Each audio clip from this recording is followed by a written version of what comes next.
Today we are going to talk about colic, and not just colic, but colic and what it turns into later on in life. And why is this so important? I am Dr. Randy Wirtz, a neurologically focused pediatric chiropractor who's going to explain to you about what colic and what it turns into. And because I've seen so many of the kids with colic, but I also seen the other end of this as well. I've seen the case histories that of the 4-year-olds that have immune system problems, the 5-year-olds who have stomach issues, and the 6-year-olds or 5-year-olds that later turn into autism or some type of developmental behavior issue as well. Because what I see is a common thread is that they've had colic. Most of the times they've had colic. They had issues with their stomach.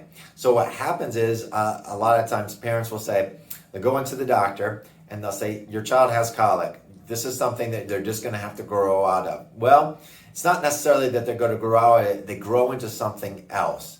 And that's something that they don't understand is it's not growing out of it. It's just changing and manifesting in a different way. And so when we see the kids that have colic, I do see, hey, likely to have anxiety issues or behavioral issues or developmental issues with autism, ADHD, immune system challenges later on in life because the nerve affected is the immune system. Or they have stomach issues because there's a link between the anxiety and the stomach that's involved as well. And what I'm going to look at as a neurologically focused chiropractor, I'm not looking to say, hey, what medication can I give for anxiety? What medication can I give for stomach issues? What can I do for developmental delays? Or what medication can I do for those? I'm saying, hey, what is the big thread those have in common? And that thread, a very, very, very common thread, is called the vagus nerve. The vagus nerve controls so much. It's a nerve that comes from the brainstem, runs all the way down, controls the voice box, controls swallowing, controls the heart, has an influence on the heart as well, goes down and controls the stomach. Do you ever wonder why you get anxious, you get an upset stomach? Vagus nerve. Now you know why. Why a child has colic is often has reflux? The vagus nerve. Why they're can't hard time to calm down? There's a patch on the baby's skin, and it's for social integration, and that's for vagus nerve. So there's actually something called the polyvagal nerve theory that will, determines how the vagus nerve is functioning is going to determine how well you socialize in life as well. So we see a common thread is a compromise with the vagus nerve, often due to intrauterine constraint, but more effectively, I see these kids that have colic, there was some type of birth complications. Either there was a C-section baby, emergency C-section. They had a traumatic birth, a very traumatic birth where forceps or a suction device was used, or they had to pull on the head.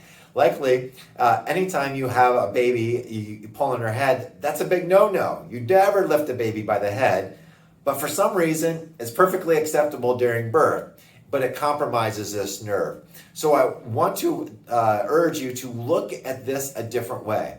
Look at colic a different way and what it turns into, because we can take care of colic and it doesn't turn in much less likely to turn into other manifestations later on in life that have lasting effects on your child's life and your life as well, and the family and how that family functions too. Hey, I do hope this was I hope this was very helpful for you, and I want you to do your own Google research as well. Type this up. Hey, what does colic later have in common with stomach problems, with anxiety, with the immune system? Look that information up and look at the nerve involved as well, because you're going to see exactly the things that I've been noticing in clinic is what they're saying online too.